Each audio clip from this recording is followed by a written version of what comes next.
latérale, donc du coup, on a vu hier qu'il y avait le long et le court fibulaire.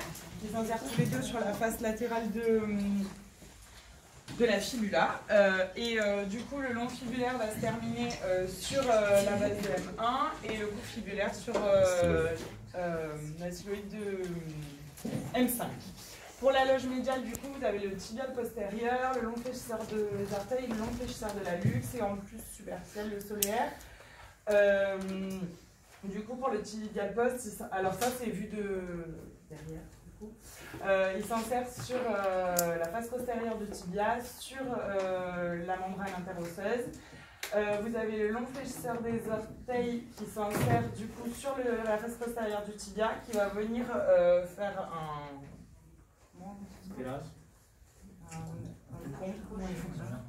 arcade. Voilà, c'est ça. Une arcade au niveau du tibial postérieur pour se terminer du coup sur la face plantaire de P2 et ensuite vous avez des orteils, de P2 des orteils et le long fléchisseur de la luxe du coup qui s'insère sur la face postérieure de la fibula et qui va s'insérer sur la loge, sur la face plantaire pardon pour les deux de P2 de la luxe. Ok. Du coup, on va commencer par les étirements de la loge latérale. Du coup, je t'allonge sur le dos. Alors, c'est hyper pratique parce que du coup, ça va être toujours dans la même position. Du coup, vous allez pouvoir tout faire en même temps. Du coup, vous allez venir ici, vous allez projeter vos doigts derrière, vous posez votre aisselle dans le creux de l'aisselle, le genou de votre patient. Et du coup, pour étirer le court fibulaire, vous allez lui demander du coup de faire une adduction pardon, de son pied, de pousser. Vas-y, pousse contre moi et relâche. Et vous étirez ici au fibulaire. Allez, pousse et relâche.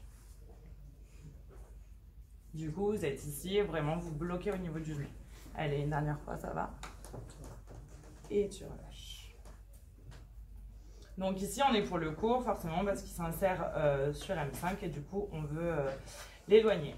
Du coup, pour le long fibulaire, il s'insère au niveau de la face, du coup, médiale de M1. Du coup, vous allez vouloir abaisser votre base de M1. Vous allez, vas-y, pousse vers l'intérieur, pardon, là, hop, et en même temps, ici. Allez, pousse, et relâche. Et vous allez venir abaisser ici en même temps. Allez. Tu fais quoi? En fait, tu vas venir faire, du coup, il s'insère sur la face latérale ici, tu vas vouloir l'éloigner, en même temps, tu vas vouloir abaisser, du coup, ta face, ton arche interne.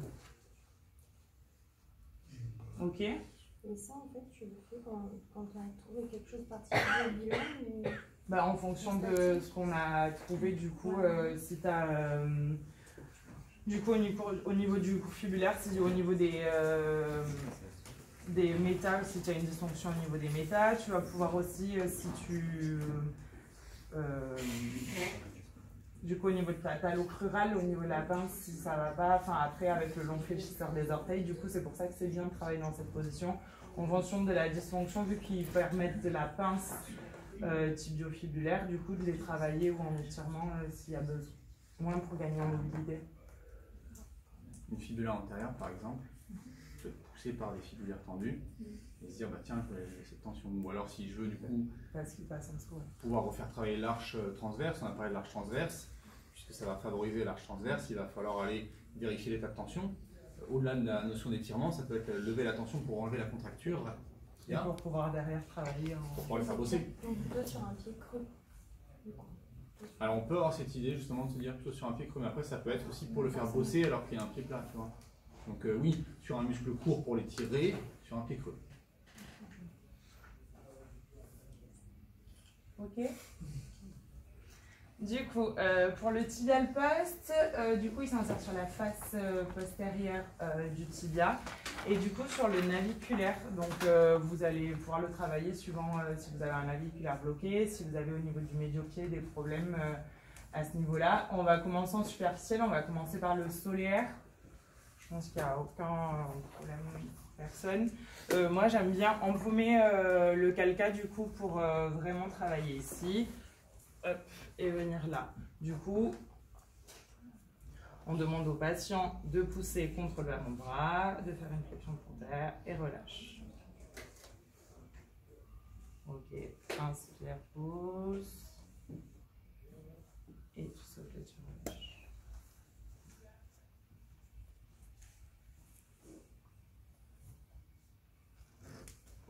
Ok.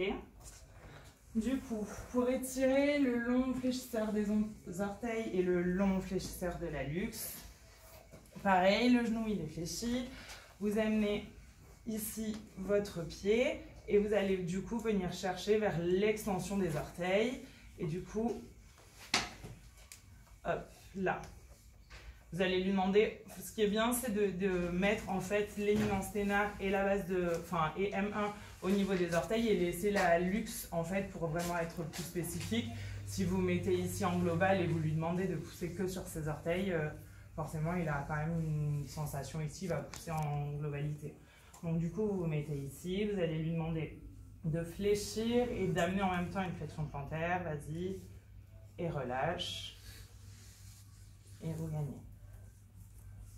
Allez, pousse, et relâche. Ok. Et du coup, pour l'extenseur, pour le fléchisseur pardon, de la luxe, vous allez faire exactement pareil. Hop. Ici, vous essayez vraiment de ne pas avoir de rappel sensitif au niveau des orteils. Vas-y, pousse, fais une flexion d'orteil et relâche. Ça va? Ouais. Vas-y, fléchis et relâche. Faites attention de vraiment empaumer en fait avec, moi je le fais avec l'index et après j'englobe tout, mais pensez qu'il s'insère sur P2, sur P2 et du coup j'amène vraiment P2 mais je prends vraiment quand même P1 et P2 dans mon doigt pour étirer, pour mettre vraiment bien en tension. Ok, c'est bon pour tout le monde? Et ben c'est parti.